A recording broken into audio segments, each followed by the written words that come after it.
Hello everybody, today I'm doing a part 2 on the video I made on my item sorter design. So I'm doing this to answer a lot of the questions you guys had about the item sorter, and to show some different things that I forgot to mention or I just want to show you guys how to add. So that's what this video is going to be about, and let's get started.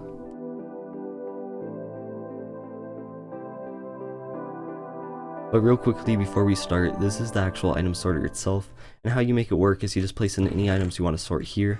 So then those items travel through the sorter, and if there's any spots available, like you can see we have these different dice here, it will try to sort those in, but if not, it will end up in the final chest here, and it will fill up with any items that are either non-stackable or there's no spots for in the sorter, or if any of these spots are completely filled up. And so you could have anything you want in here. We could have some other dies in with the green die. It doesn't have to be one solid thing. So the actual redstone for the sorter is all right back here. It's not very big at all. And so whenever you put any items into here, they flow into this dropper, which activates the comparator and depowers this torch here. So whenever that torch is depowered, it will activate the clock, which starts pulsing back and forth, and it sends it down this redstone line here, which is the redstone line for the actual sorter itself. Then we have these droppers and hoppers, which are moving the items across and actually doing the sorting. And so then whenever this dropper right here gets powered, it will start spinning out those items and feed them in. And then also if anything's unable to be sorted, it ends up back here. The way that this dropper hopper chain actually works, I'll go and build up a quick model. So the construction of the droppers and hoppers actually looks just like this here. And so this is just a single little segment that we pulled out of here, and this is the way that it's actually constructed. And so what happens is the items will flow in from a hopper just like this into this bottom dropper. The bottom dropper will lift it up and send it to here. And so then whenever that redstone powers again, it will send it across into this hopper here. But the redstone will also stay powered long enough to power and block this one hopper down here, which keeps it in the top hopper. And so when it's in this top hopper, it will try to flow into the chest, and if there's any available slots or any room to flow in, it will, and it will do that for whatever item you have in there. But if it's not able to, we'll just sit in here and wait for the redstone to depower again, and once it depowers, it flows down here, goes into the next dropper, and it keeps cycling like a snake all the way through the entire sorter, trying to place it into any of the chests it can. So that's how the entire item sorter works. It's really not too complicated. It's just trying to feed in any items to those chests that it can, and then if none of those items are able to feed in, it just ends up in the back right over there.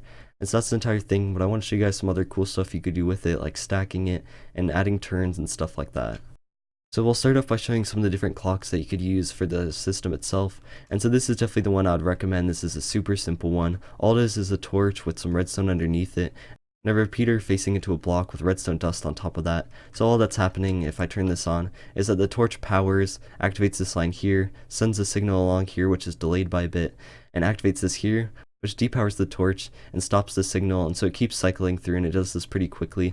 And so this is how quick items would be sorted. It would place in one item into a chest every single time this thing clicks. And so that's kind of the easiest clock. That's definitely the one I'd recommend.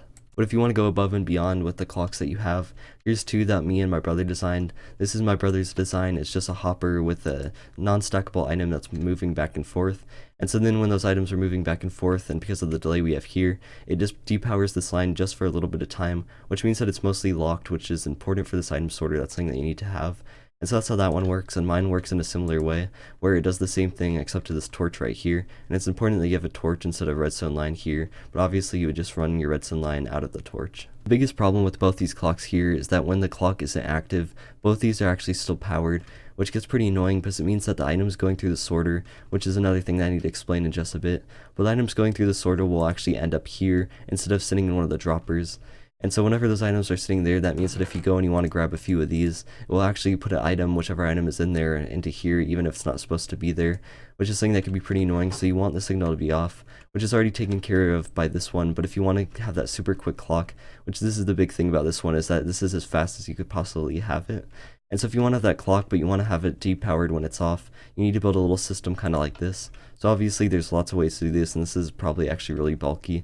But you can see when I would have a comparator into here, the clock would be flashing just how it's supposed to. And if I turn this back on, it would shut off and it wouldn't stay powered, which means that the items would end up where you actually want them to. And so what I said I wanted to mention was actually the biggest thing I forgot to mention in the last video. So one thing that I got so many comments about was people saying that there was items getting stuck in the droppers when the machine shut off. And so this is something I really should have explained, because it was actually a problem that I was worried about, but I realized it really doesn't matter too much. And so what happens is whenever those items go into here, if you put a single item in, what would happen is it would go here, activate this comparator, it would send a single pulse through, and the item would end up here. And unless the place it wanted to get sorted was right at the beginning, it would get froze here and it wouldn't do anything until you put the next item in. And so pretty much the whole thing is that if you put in a whole bunch of items, they'll start flowing across and try to be sorted. But then if the machine shuts off that there's no items here anymore, it will actually stop and all those items will just sit there. And so it kind of seems like there's something going wrong with it, but it's really not. What's pretty much just happening is that those items are just sitting there, nothing will happen to them. And then if you put in the next items, those ones will continue moving, it just freezes up temporarily, and all those items will be sorted just how they're supposed to.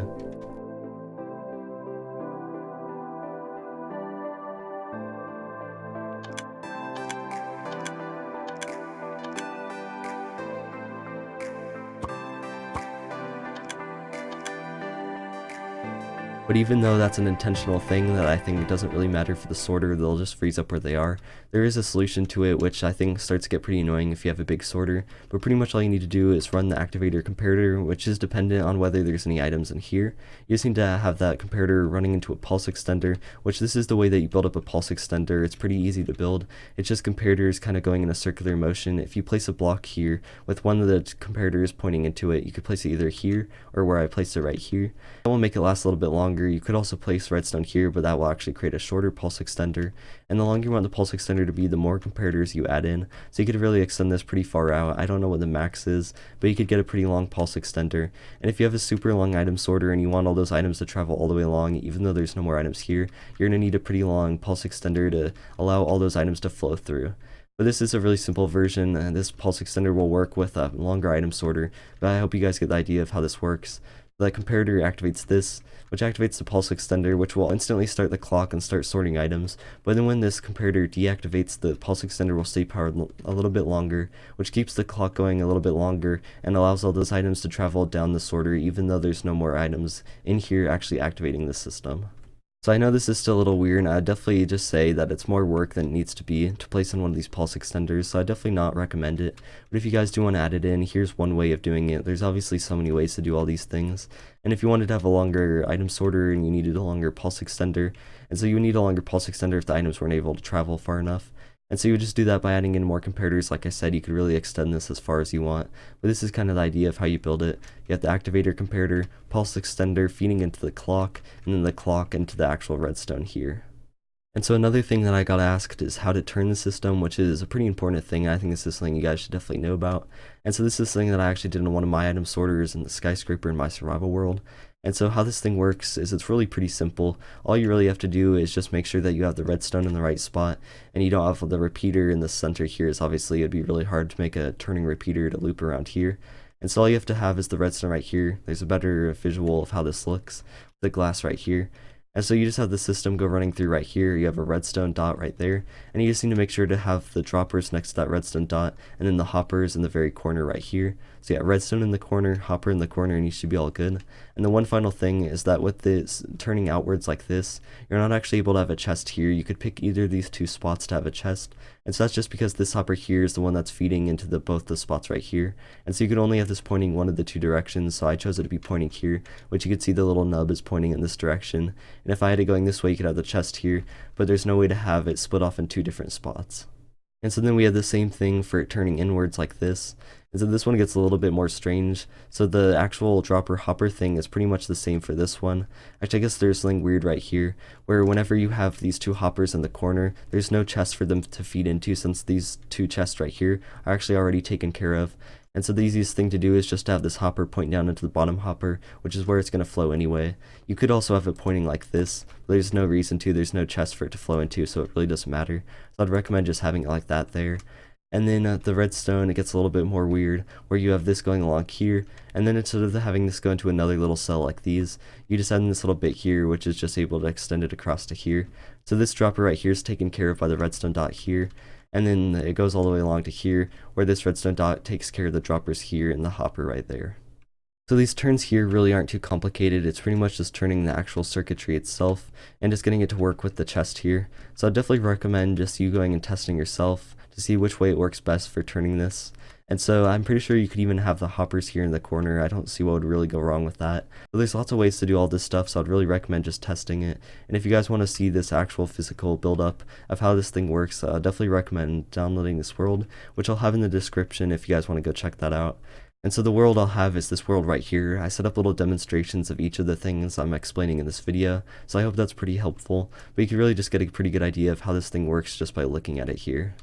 And so real quickly, I'll just go through and show you the structure of how these hoppers and droppers are all placed. And so this guy right here is pointing in this direction, which means the flow of items would start here, wrap around to this side here. But you can see how all the hoppers are placed. All these bottom droppers are facing straight upwards if you're wondering where those are pointing. These hoppers are all facing into the chest. Looks like we have this guy pointing down. I think this is actually what I was just saying, where you could have the hoppers in the center here. You can see it works both ways. And then for the redstone itself, you just need to wrap that around. And I actually didn't even know I did this myself. It looks like I came up with a better way of doing the redstone, where if you have the hoppers in the center, it looks like you could actually turn the design. So yeah, I'd definitely recommend doing it this way. I guess I'm kind of messed up on this one. But anyway, here's the same thing for it turning with the chest on the outside. And so you just have the same kind of setup with the hoppers, this one facing into the dropper, which is just facing straight upwards. The droppers are all facing in the flow with the items, and then these guys here in that direction, and the one weird one is this hopper right here. And so you can see that this one actually feeds into the next dropper, so it comes down from this hopper right here, feeds into the bottom hopper, and then that sends it off further down the line into the next group of droppers. And then this one right here is the one that you could choose either of the two corners to have it flow into. So the next thing that people said they wanted to know how to do was how to stack the system, which it sounds pretty simple. You just build one on top of the other, but there is some weird stuff to watch out for. So first of all, I have two different designs. So we have this shorter one here where they're a little bit more compact down, and then we have this taller one here. So I have these little signs kind of explaining it. This one is a bit shorter and it is possible, but there is some weirdness that you could have with bud powering. And so I created this little demonstration to kind of show how bud powering works. So if I click this right here, you can see nothing happens. This actually doesn't power the piston or do anything to it, but what it can do is update it. So right now this lever right here is powering the piston below, even though it really looks like it shouldn't be able to. There's no weird redstone going on. This is actually just a weird game mechanic, at least in Java Edition I know. And so then if you depower that torch right here, the piston right here is actually no longer getting powered, but it doesn't know that it's not getting depowered until you update it by clicking a block right here. So if I do this again, you can see it already knows it's already been updated, so this won't do anything. If I power it again, it goes back to how it was. And that's actually the mechanic that could kind of mess with this one here, where you have those redstone dots powering some different elements here, and it could actually interact with some stuff down here, so you gotta watch out for that. So here's the basic structure for the droppers and hoppers of each design. It's pretty much the same thing, just one is a little bit more compact. But you can see it's the same exact thing with the hoppers facing in, and I did a first video on how to build this thing block by block if you guys want to go check that out, how to build up just the main item sorter itself. And so you can see that we have a dropper vader right here, which these are all just facing straight upwards except for this one right here, which faces into the hopper right here. But it's pretty simple. You guys can kind of get an idea of how it looks just by looking at this here. And so for the actual redstone itself, it gets a little bit more confusing. And so real quickly, the flow of the items will go along the entire bottom sorter right here. And so it goes and flows and tries to sort into any of these chests here, and it gets lifted up and tries to sort back around this way. So it creates a giant U as it goes and wraps back around. But the redstone is actually a little bit different. For the taller sorter, you could actually just kind of keep the redstone with the entire thing. We have the redstone go along here, along with all the droppers. And you have this little tower right here, which also activates the dropper vader right here, and then also sends the signal up to the top one. So both the flow of the redstone and the droppers and hoppers all kind of follow the same path. That's where it gets kind of weird with this one because of the bud powering. If you did this one, this design over here, it would send a signal along here, and it would send a signal back along this way, which because the signals are kind of intercepting at different times at the different lengths of the item sorter, you'd actually cause some problems like that. And so a way to kind of fix that or to kind of get around it is to have the redstone going in the same direction of both the top and the bottom. So we still have the same flow of the droppers and hoppers going in this U shape here, but the redstone actually is a little bit different, where it goes along the bottom and it also splits off right here and goes along the top. And so what that does is it lets it know that this right here always will get powered before this one, and as long as this one gets powered before this one, you know that you're going to be pretty safe from the bud powering, and it won't be able to do weird things where it locks up the different things down here. And one final thing I have going on over here is that the bottom one also feeds into this spot right here, which is just to activate the droppers here. You can see it doesn't connect at all to the top one, because these aren't actually supposed to interact at all. Real quickly again, the droppers and the hoppers on the taller one do the U shape where they loop back around, and the redstone follows them going back around like this. And then we also have this one where this is the shorter one of the two, and we have it where the droppers and the hoppers wrap around in the U shape just like this. And then we have the redstone, which splits off into two different paths and follows with this one going a little bit earlier than this one to ensure that this one gets powered first.